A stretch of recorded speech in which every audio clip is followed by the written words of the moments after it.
Can everybody see the presentation?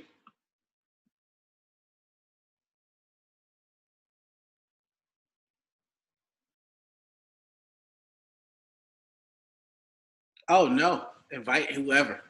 Bring the whole family. They can join in at any time.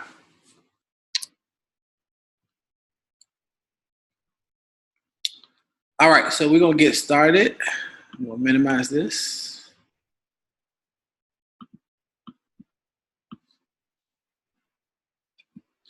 All right, so we are already 8 minutes into it. So is that right? 6 minutes, sorry. So this is for Social Justice Supervision 101. Again, this is the kickoff to the SEAHO Free Form series for 2018. We will run this slate through June 2018. I currently serve as the chair for the SEAHO Free Form Subcommittee, along with my committee members, not my committee members, but committee members, Doug Ashcroft at University of Florida and Holly Proctor at the Florida State University. But SEAHO Freeform is a part of the SEAHO Program Committee. So it's just another way for us to connect and for us to have professional development opportunities to learn from one another. Today we'll talk about how we infuse social justice into our supervision. And what does that look like? I'm excited to hear from you all. I will say, because of the inclement weather, I give you the caveat that I am at home. So if you hear a quick da-da, or if you see my son pop his head in the screen, it's because I'm working from home today. So he may try to get his social justice on as well. So we'll see. All right, let's jump into this. We're going to go to learning outcomes. As practitioners, today you all will learn the strategies and best practices for development of social justice supervision. You will learn staff development in relation to implementing social justice supervision. You will also learn importance and learn different models about multicultural competence supervision. And you all will learn, or we will learn as practitioners, interactive methods to implement collective and individual social justice learning. And last but not least, we'll make a space to value and share the shared strategy and best practice from those who are on the call. Again, if you would like this, we will make sure that we get this to you. So what is your why? I know we learned the alphabet many moons ago, but learning what your why is going to be the most important when you come time to establishing what does social justice mean to you. What is that? How does that impact for you? How does that embed it into your role? And that's going to determine how you are going to be able to lead the social justice conversation and the dialogue with your staff members. So some of this fragments of this presentation will be from a previous presentation that I did 2 years ago at SEAHO, revolving around white supervisor, black supervisee, yes, race matters. And that was through a completely race lens and how cultural competence is important in that supervisor-supervisee relationship. But for this, I thought this statement was very powerful because there's a hunger to deny that race matters. When I first started to supervise, particularly resident assistant staff, RA staff, I wasn't a good supervisor. I was just checkboxing kind of were they doing the job or not, wasn't doing a whole lot of development with them. So I found the first statement of this paragraph shared to be pretty profound in helping me to shape my social justice supervision and better develop my staff members. So it says in general, black and white, which this can apply to all spans and races, about that people obtain information through different informational networks, which result in racialized pools of knowledge. So simply to say is we learn stuff differently. We have different experiences. You can pull two people from the same high school that went from the same neighborhood, and they also could have two different experiences. So it's important that we pull out and take the time to really find out what is the qualitative narrative behind our staff members. What do they bring to the table? What are their experiences? What are their lenses? We'll talk about later in the presentation about having that tough conversation about talking around bias. We have to own that stuff in order to even start the conversation around social justice supervision.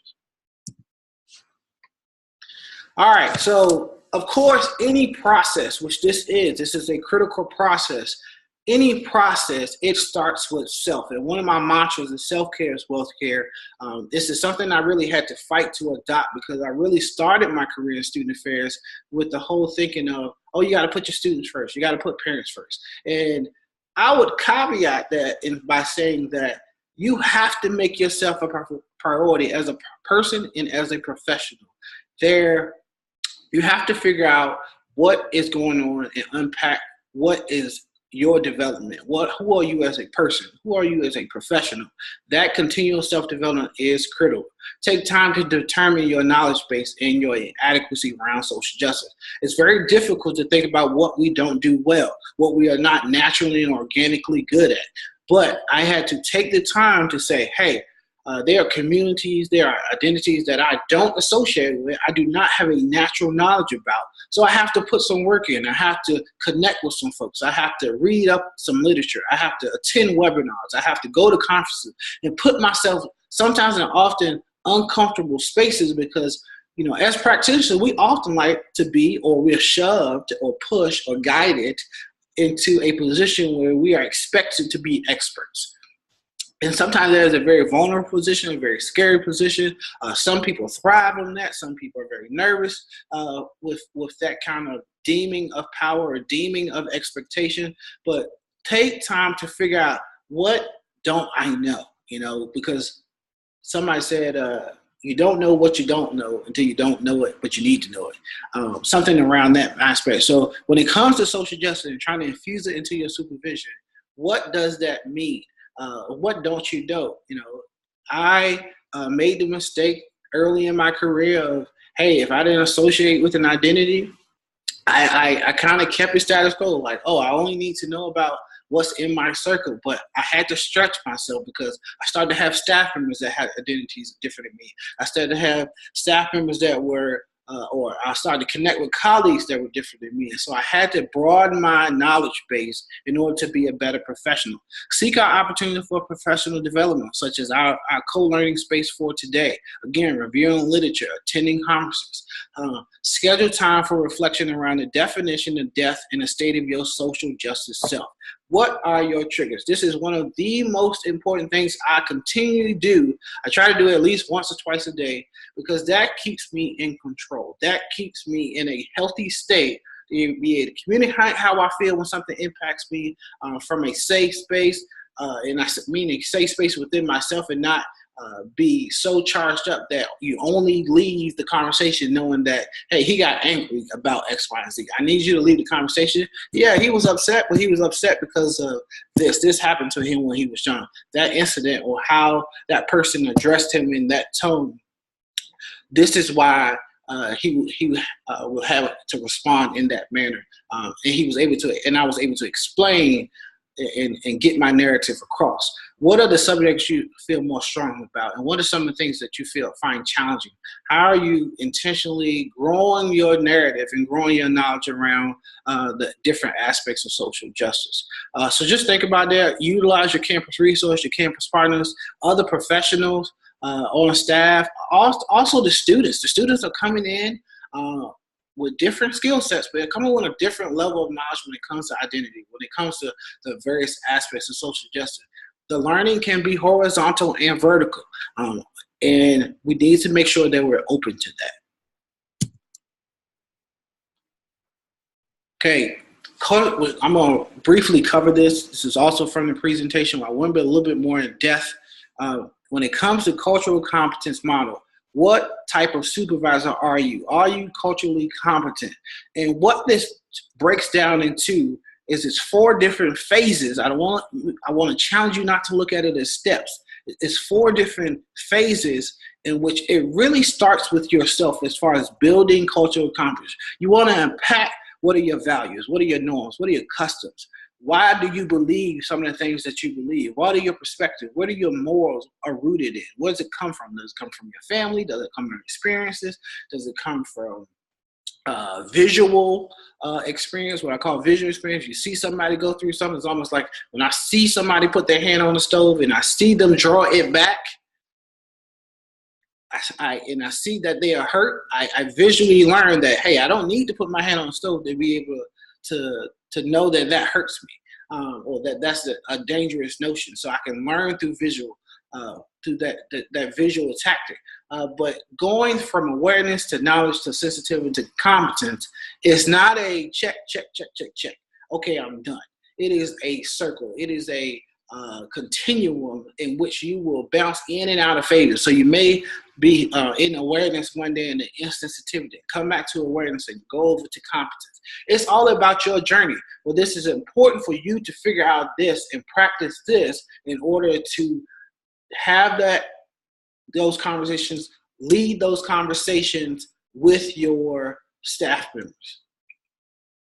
This is an excellent document that when I was at the University of Florida, our social justice coordinator, I believe, implemented for everyone on professional staff to have this. It was not a part of our work performance, so there was not a pressure, but there was an underlying personal and professional accountability factor. So when it came to our commitment to social justice as a department, these are things that I was challenged to come up with. What am I doing that I'm going to commit to social justice? The department holds social justice to this light. This is how I'm going to support that. So I looked at how do I support and challenge myself in my position, attending classes, assuming positions of leadership and diversity on campus, connecting with others, like in our multicultural office on a regular basis, not just when I need something. I need them to do a program. Because they're the diversity experts, but really having and building organic relationships with them to really not only unpack some things for myself, but really figure out what lies in the resources that they offer as a campus entity.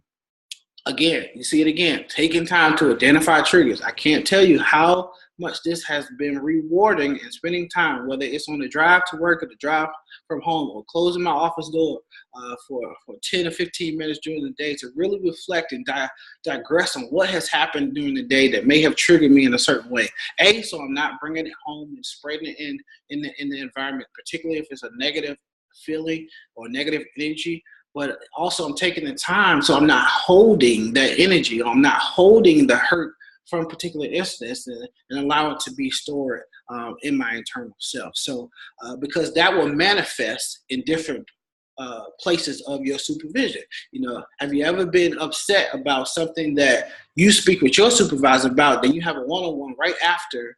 Let's go back for a second. You have a one-on-one with with one of your staff members, and then you notice that the negative energy that you had with your supervisor, now you are spilling it into your one-on-one with your staff member. It's unfair to them, and also it's unhealthy. So we got to make sure we're checking those things. So when it comes to, you have to know who you're leading, folks. Okay, when staff turnover is steadily increasing, and we're getting new staff, we're getting returners, we're getting this person was in this community and they love that supervisor on that side of campus, and now they're under my supervision. Figure out who your folks are. What narratives do they have to shape? Where do they come from? For some folks, this is their first job. Not only is it their first job, it's the first time they have to live and work with somebody of difference. We can't automatically assume they know how that dynamic works, because honestly, as adults, we still have stuff to figure out. So we have to, in trying to role model the vulnerability, and trying to role model how that is done, we have to talk to our staff and talk with our staff and not at them. About what social justice. Ask them, is it important to them? And listen with a non-judgmental ear. It may or may not. Figure out why. I've heard time and time again from RA staff, particularly undergraduate student staff, when they get to college, they get the RA job, they're excited.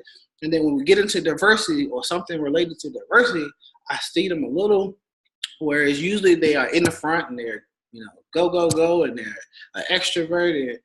I see them holding back a little, and talking to them, it's like, well, this is not their most comfortable circle because, hey, I came from a high school where everybody looked like me, or I only grew up, I wasn't exposed to people of different. So it takes time for that immersion. Culture shock is very real, even at the professional level. How are we offsetting those things? How are we talking through it? We can't just turn our back and say, okay, well, they're going to figure it out. They're a student leader. They'll get it. Or they're a professional staff. They're grown adults. They got it. They got to figure it out. That is not always the case. We have to have this dialogue. We have to make sure we're intentional and infuse it in the different spaces that we share with our staff members and with our colleagues. What is the status of your team's internal relationship? Now, I mean, like if they're dating, but is there conflict or is there cohesion? If there's conflict, figure it out. Don't feel like it's going to be a wound that heals itself. You can't just put a Band-Aid on it. Unpack it. Some people, I figured out, that talk to staff that have had issues with one another. It's because of something that's perceived and not actual. It's, oh, I thought they were upset with me, so I got upset with them. And to be honest, we do it as adults, so because they had to learn it from somewhere. So we have to make sure we're stopping the tape and say, hey, let's roll some things back. Let's really unpack this for what it is.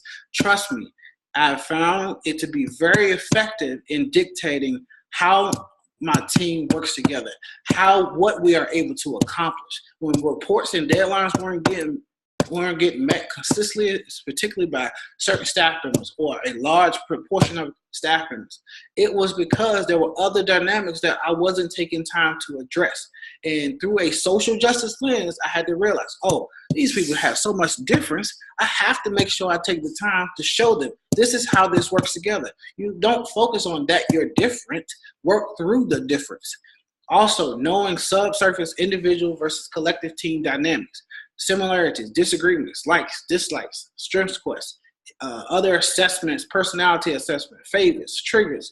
I have this stuff on my staff in a spreadsheet, not only for their general knowledge and a quick glance, but it's for me, when I start to see conflict or when I start to see people working really well together, when I look at this chart, I'm like, oh, okay, I see that this person and this person have the top three same strengths quests. That's why they get along so well. That's why when I put them on the same project, they're not only meeting deadline, but they're succeeding them.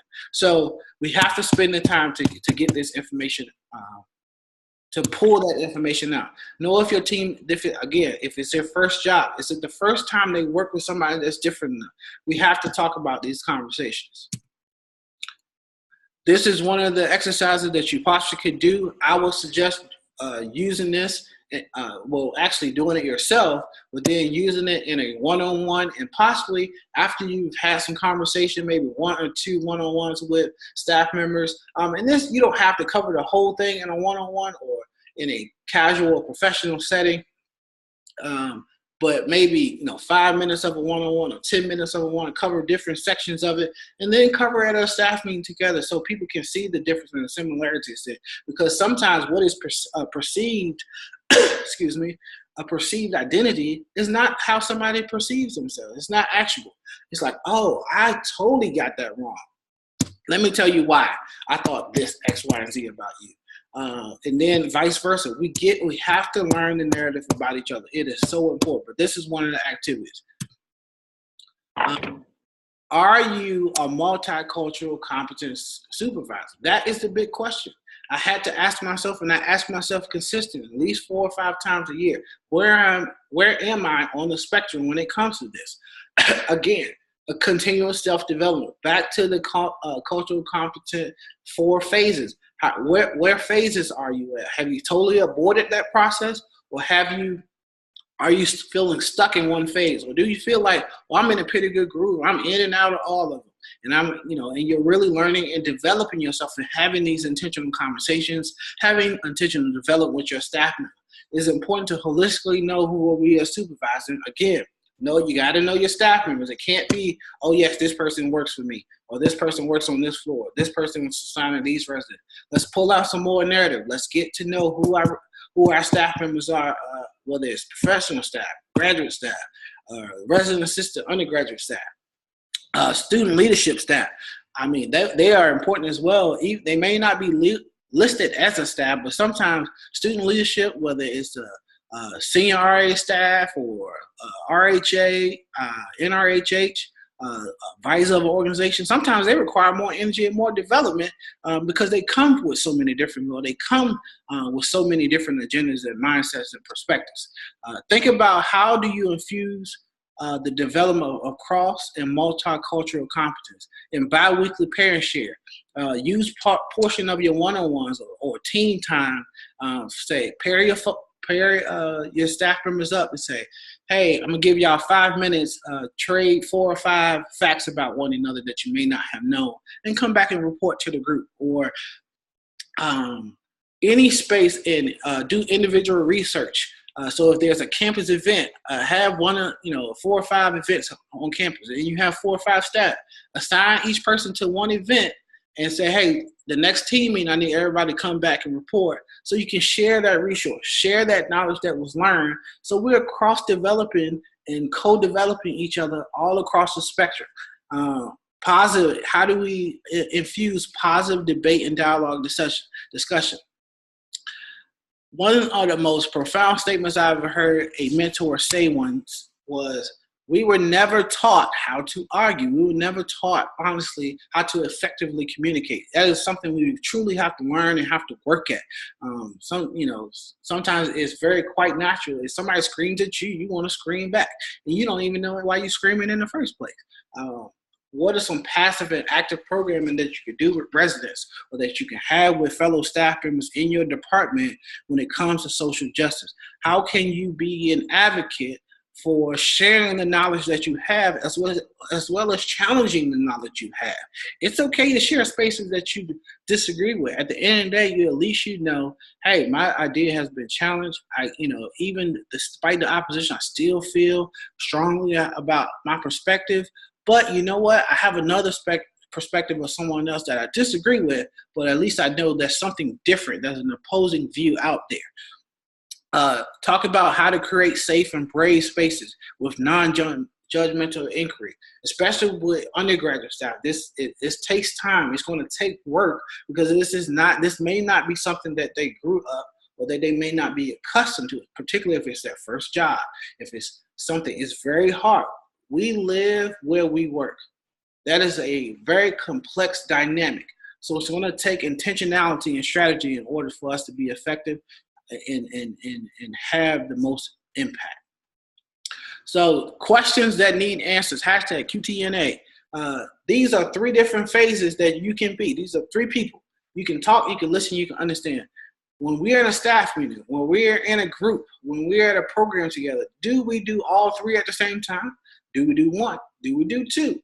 Do we not do 1 at all? Do we only talk and we fail to listen and understand? These are maybe some exercises that you want to do with your staff members and with other colleagues, just to say, hey, where are we? How do people listen? How do people talk? Just because I'm sitting back and listening doesn't mean I'm not engaged in the conversation. One activity that I have thoroughly enjoyed at a conference that I went to, let's go back for a second, regarding this was being in a dialogue, an organized dialogue, where I had to listen to someone's perspective, and then I had to give reasons to support their perspective, even though I disagreed with it. It really challenges you to argue and dialogue around with the other person at the forefront, and it really challenged how I showed up in the social justice realm, and how I felt like I try to model that in my supervision from a social justice lens with my supervisees and my team members. So back to that cultural competence model. Again, this is something that maybe you take one staff meeting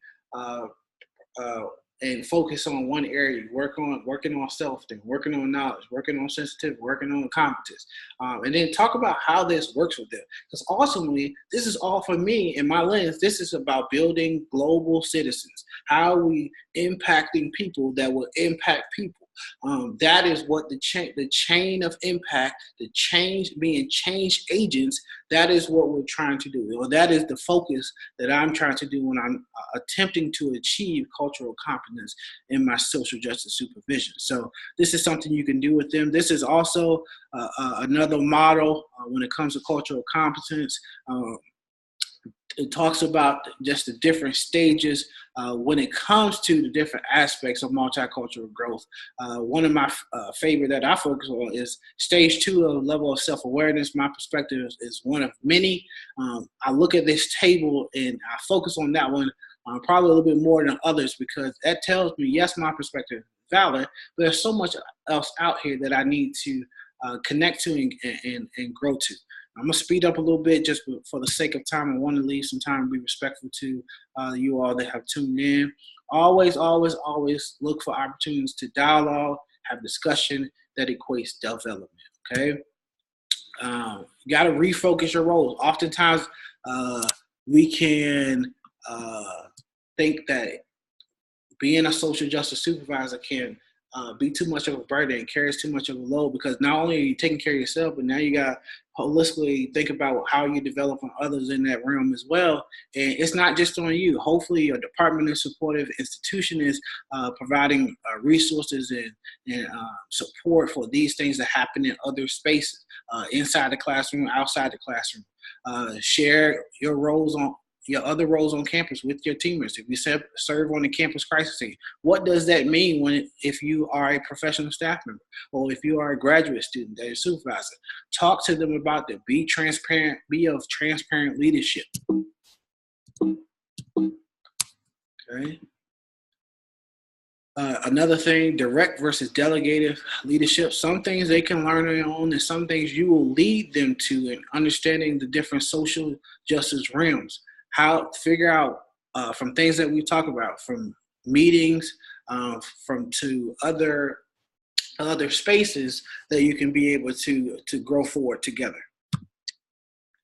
And this is just my formula. I really came up with it this morning with one of the last slides I put in there, but just the social justice supervision, it is a professional responsibility. And that professional responsibility yields global leadership and global citizenry. Here are a couple of ABCs. Acknowledge that race matters. Be genuine and unselfish in expressing your ignorance. It takes time, but it's a strength in voicing your vulnerability. Communicate with consistency and clarity. Encourage for folks to listen. Consider how we communicate without even speaking to one another. Nonverbal communication is so important.